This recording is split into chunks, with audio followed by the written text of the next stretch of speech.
তুই এখানে থাকিস না, তুই চলে যা, নই ওঠে না, তুই চলে যা, চলে যা এখান থেকে, চলে যা। এই দাঁড়িয়ে দাঁড়িয়ে কি দেখছিস? মেয়েটাকে ধর। এক পরীকে বাঁচাতে আর এক পরে এসেছে। এই চল। একদম না, এগোবি না, মেরে ফেলবো, এগোবি না। ছাড় ছাড়। এবার কি হবে মামনি? আমি তোমাদের ভাই করছি, ছেড়ে দাও আমাদের, ছেড়ে দাও প্লিজ, ছেড়ে দাও। আমি তোমাদের বাচ্চা কেন মামনি? আমরা শুধু একটু তোমায় আদর করে ছেড়ে দেবো। ছাড়। তো ছটফট করছো কেন মামনি? এই হাত তো গুন্ডা পেটানো হাত না, চুরি পরানো হাত। দুটো পরি পাবো ভাবতেই পারিনি। দুটো আমাদেরকে কি বোকা পেয়েছিস নাকি? আমরা কি একা এসছি? আমরা সঙ্গে পুলিশ নিয়ে এসছি। পুলিশ এসে তোদের ধরবে, তখন ভালো বুঝবি। দাঁড়িয়ে থাক, দাঁড়িয়ে থাক, এখানে পুলিশ আসছে তো, দাঁড়িয়ে থাক। কি হবে এবার? পালা। এই এই পালা পালা পালা। কেটে পড় কেটে পড় কেটে পড়। কেন পালাচ্ছিস? কেন? পুলিশ আসুক, আসুক পুলিশ।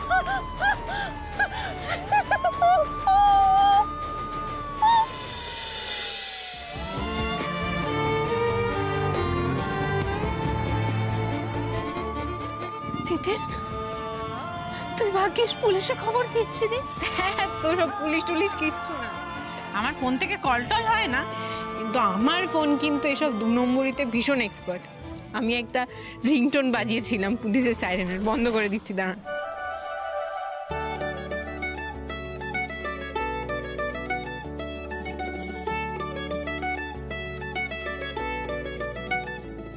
আমি যে তোকে অবিশ্বাস করে সব থেকে বড় ভুল করেছি তিতির। এই ভুলের যে কোনো ক্ষমা হয় না, কোনো ক্ষমা হয় না। এইসব ক্ষমা টমা আমি কিছু বুঝি না দিদি। আমি শুধু এইটুকু জানি, আমার দিদিকে আমি খুব মিস করেছি।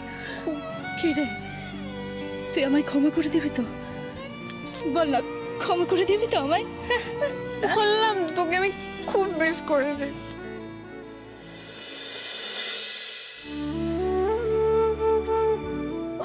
চুপ, একদম চুপ। এইসব কথা একদম বলবি না তুই। এরকম ভাবে একা একা কেউ বাড়ি ছেড়ে চলে যায়? তুই জানিস আমি তোকে কোথায় কোথায় খুঁজেছি? তোকে ফোনে আমি খুঁজেছি আমি সকাল থেকে। তারপর তোকে না পেয়ে আমি ঘাটালে ফোন করেছিলাম। কিন্তু আমার যে আর কোথাও যাওয়ার জায়গা নেই রে দিদি। আমি যে আর ব্যানার্জি বাড়িতে যাব না। তোকে আর ব্যানার্জি বাড়িতে যেতে হবে না। আমি তোকে আমার আর সোমরাজবাবুর নতুন সংসারে নিয়ে যাব। যাবি?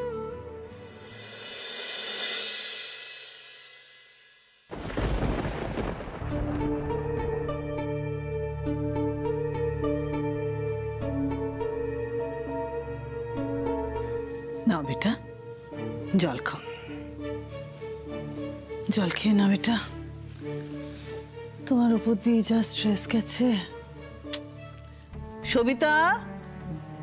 হ্যাঁ ম্যাডাম বলুন। দাদার জন্য একটু কফি বানিয়ে নিয়ে এসো তো, আর ভালো করে স্ন্যাক্স নিয়ে আসবে সঙ্গে, কেমন? Okay madam. এত হার্ড ওয়ার্ক করে আমার ছেলের শরীরটা একদম ভেঙে গেছে। আমি তো জানি বেটা, তোমাকে তো সব একা সামলাতে হচ্ছে না? আমার সোম বেটাও তো নেই, সব একা দেখতে হচ্ছে।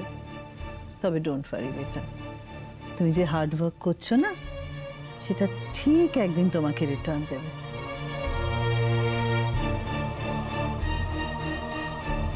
হ্যাঁ, তুমি মিলিয়ে নিও বেটা আমার কথা। মা তো সারা জীবন কারোর থাকে না বেটা, তবে যখন আমি থাকবো না, তুমি আমার কথা মিলিয়ে নিও। প্লিজ, আমি এসব কথা শুনতে চাই না। আমি খুব ক্লান্ত গো। সবিতার দিকে বলো কফিটা প্লিজ আমার ঘরে দিয়ে দিতে, আমি ঘরেই খাবো। কার জন্য যাচ্ছ বেটা ঘরে? ঘর তো ফাঁকা। যার জন্য যাচ্ছ সে তোমাকে ছেড়ে, এ বাড়ি ছেড়ে চলে গেছে।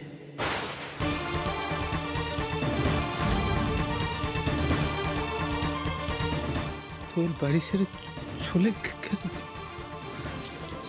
দোয়েল বাড়ি ছেড়ে চলে গেছে মানে কোথায় গেছে ও? কখন গেছে? কি ও তো কলকাতার রাস্তা তেমন চেনে না, কোথায় গেছে? আমি সকালবেলা অতগুলো কথা বললাম, তো শরীরটা ভালো নেই। সকালবেলা অতগুলো মা দোয়েলকে একা গেছে না কেউ গেছে ওর সঙ্গে? শোন, মাকে তোর ফোন থেকে ফোন করে জানিয়ে দিয়েছি তুই আমার কাছে আছিস, সুতরাং তোর আর কোনো চিন্তা নেই, কোনো চিন্তা করবি না।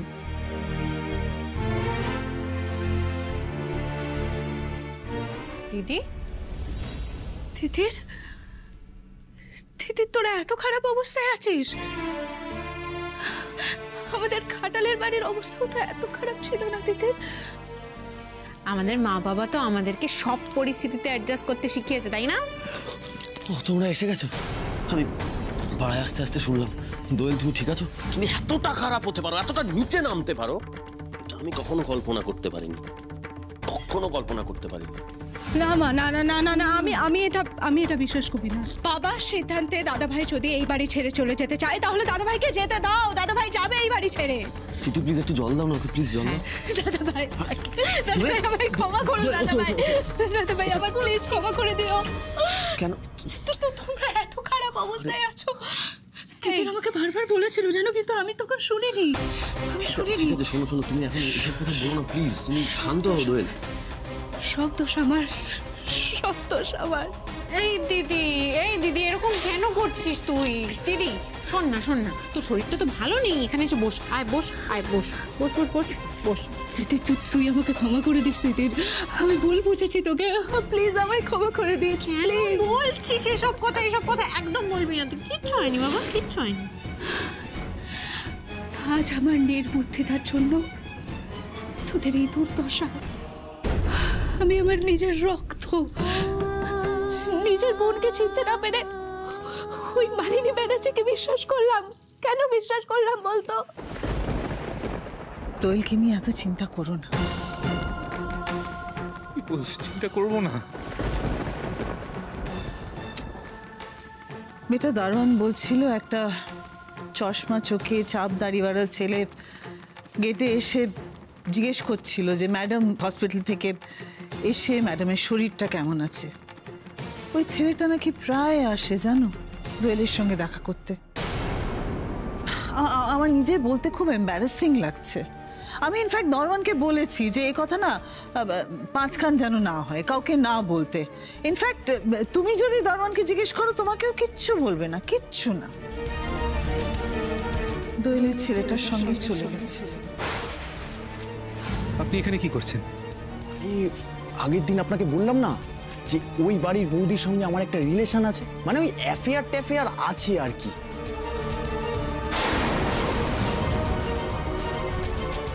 বেটা দোয়েলকে তুমি নিজে পছন্দ করেছো বলে ওকে তোমার স্ত্রী হিসেবে আমি মেনে নিয়েছি, নইলে তো ব্যাকগ্রাউন্ডটাও তো দেখা উচিত বলো।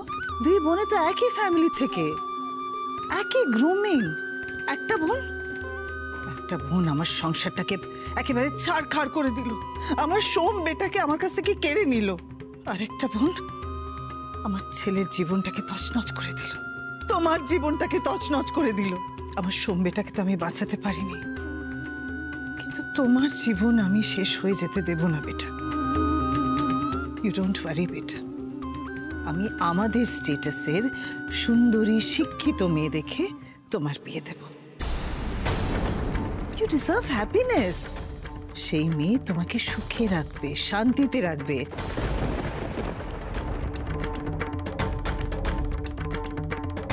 আমাকে একটু একা থাকতে দেবে প্লিজ? এই বিষয়ে আমি আর কোনো কথা বলতেও চাই না। প্লিজ আমাকে একটু একা থাকতে দাও প্লিজ।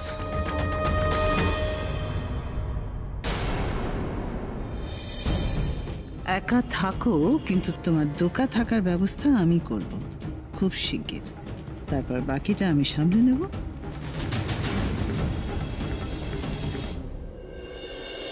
উনি সেই রান্নাঘর থেকে শুরু করেছেন।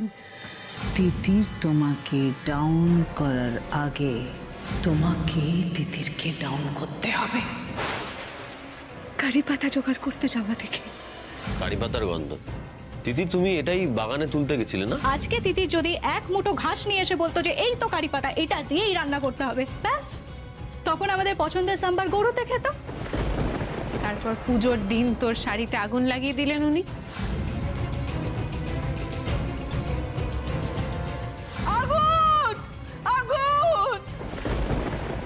তারপর দাদা ভাই যেদিন জয়ের প্রশংসা করলো সেদিন আমি হঠাৎ করে রেগে গেলাম। ওটাও কিন্তু মায়েরই চাল ছিল, জানিস তো। তারপর তোর প্রেগনেন্সির নাটক, দোয়েল মা হতে চলেছে। আর মিসক্যারেজের নাটকটা তো করতেই হতো। এইভাবেই দিনের পর দিন একটার পর একটা চাল দিয়ে নাটক করে উনি আমাদের দুই বোনকে তুই যুযুধান পক্ষ বানিয়ে দিলেন। তুই আমার বাচ্চাটাকে বাঁচতে দিলি না দিদি।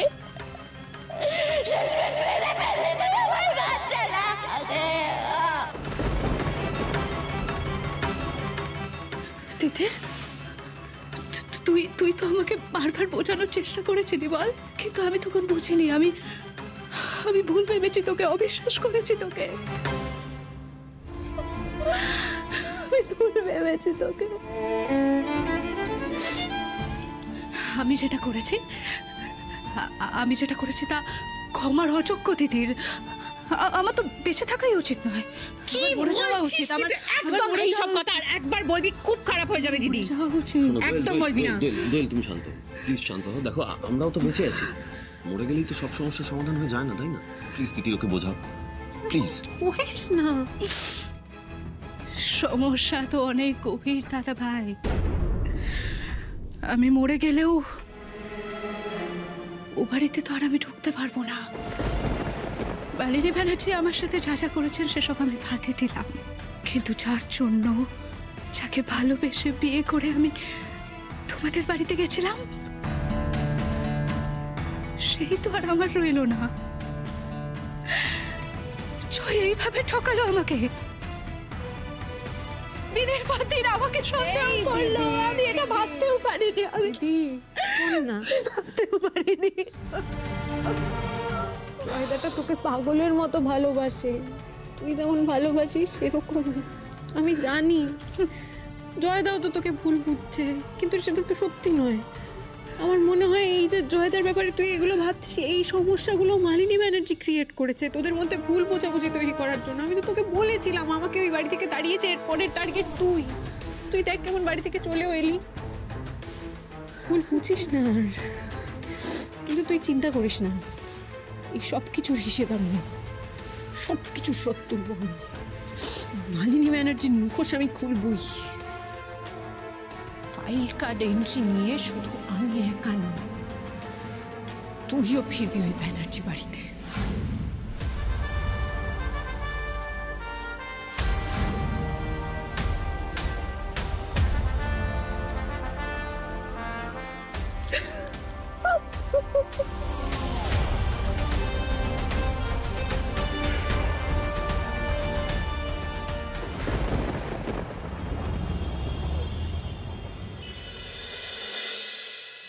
ম্যাডাম, কিছু প্রয়োজন হলে 105-এ ডায়াল করবেন। ওকে, থ্যাংক ইউ। বিপস কলকাতায় আসতে চাইছিল না, আর এখন এসেই চেক ইন করার আগে বন্ধুদের সাথে দেখা করতে চলে গেল। আমি যে কি করি মেয়েটাকে নিয়ে। আর হালদার বাবুকে তো বলেছিলাম যে সময়ের ব্যাপারে সমস্ত খোঁজ নিতে, এখনো তো কিছু জানালো না। আমি নিজেই একবার ফোন করে দেখি।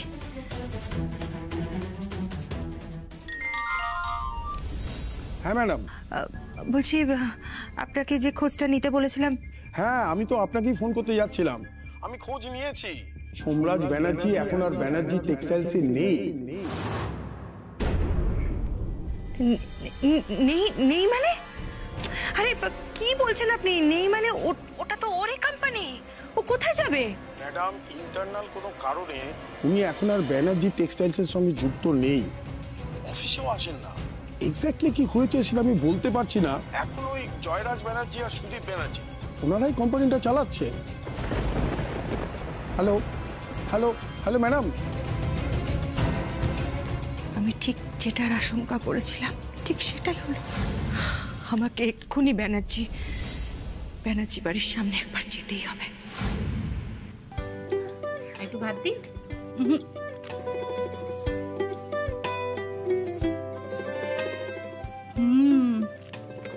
হয়েছে দিদির?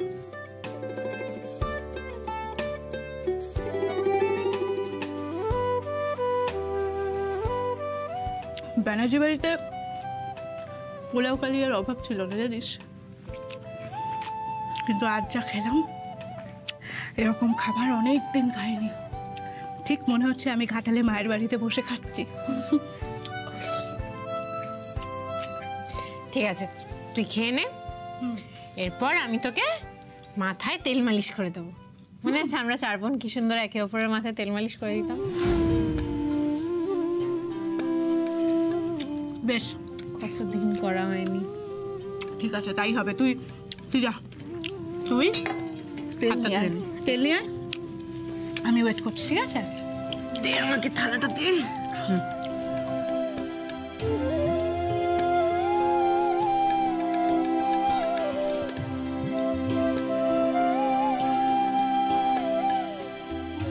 এই যে তেল।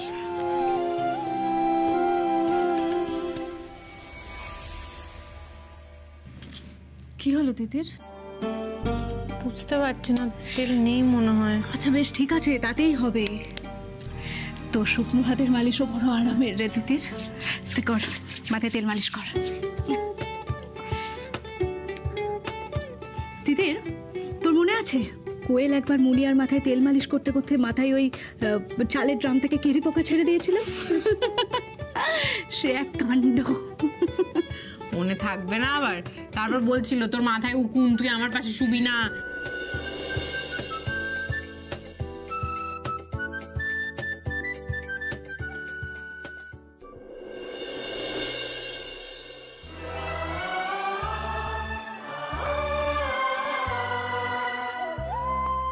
তিথির, দোয়েল, তোমরা যে সম্পর্ক ফিরে পেয়েছো, আমি যদি পেতাম, নাকি আমার ভাইটাকে হারিয়ে ফেললাম সারা জীবনের মতো?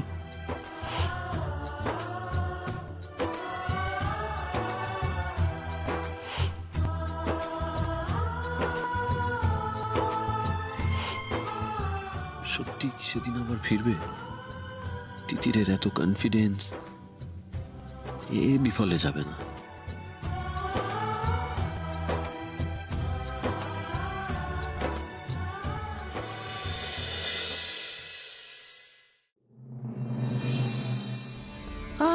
Sujoy, Sujoy, what a pleasant day, dear.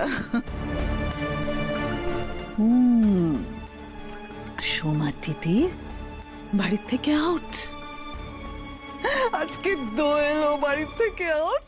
Oh my God, I can't believe this. আমি জয়ের আবার বিয়ে দেব। সবটা আমি যেমন যেমন ভেবেছিলাম ঠিক তেমন তেমন হচ্ছে। মাঝের কটা দিনগুলো না আমি একেবারে দুঃস্বপ্ন ভেবে গা থেকে জাস্ট ছেড়ে ফেলে দিয়েছি। কিন্তু তোমার মুখটা দিন দিন আরো বেশি চকচক করছে কেন বলো তো?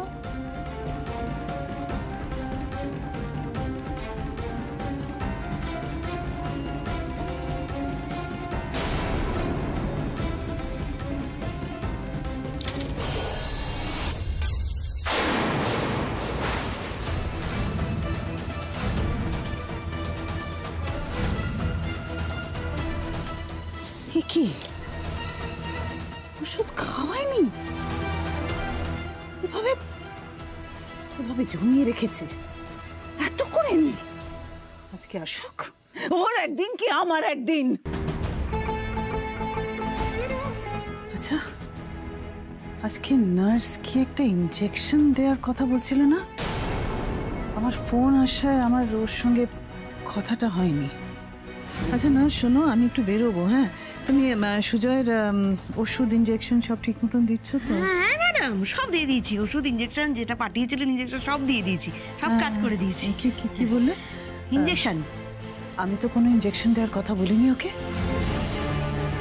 তাহলে কি দিয়েছে? কি দিয়েছে ও?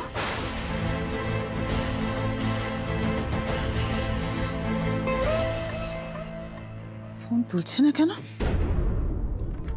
কি ইনজেকশন? কি কি হচ্ছে আমি কিছুই বুঝতে পারছি না। সুজয়ের অবনতি হচ্ছে না, ইনফ্যাক্ট দিন দিন আরো বেশি চকচকে হয়ে যাচ্ছে মুখটা। ওষুধ দিচ্ছে না, কেন হচ্ছে এসব?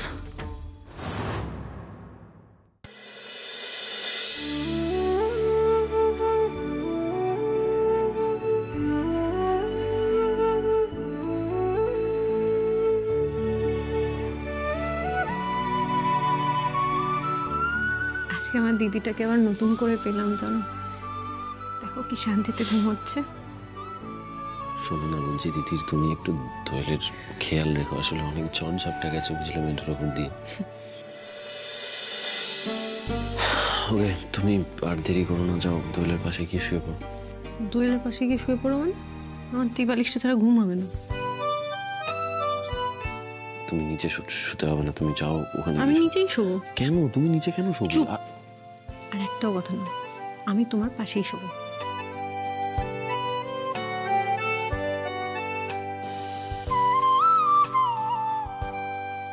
দাও। বেশি পাকামো করার দরকার নেই, আমি পেতে দিচ্ছি। আরে পারবে না তুমি।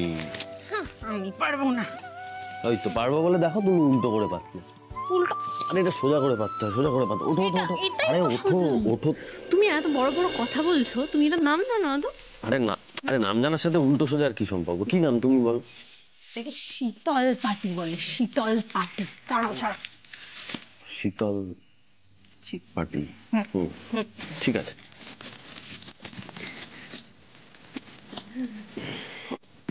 শীতল পাটিতে ঘুম। বলছি যে দেখো, আমি এখনো বলছি সময় আছে, নিচে শুয়ে না, দোয়েলের পাশে চলে যাও। আমি তো এখানেই ঘুমবো, তোমাকে ছাড়া আমার ঘুম হবে না। আসতে পারো, দোয়েল শুনে ফেলবে।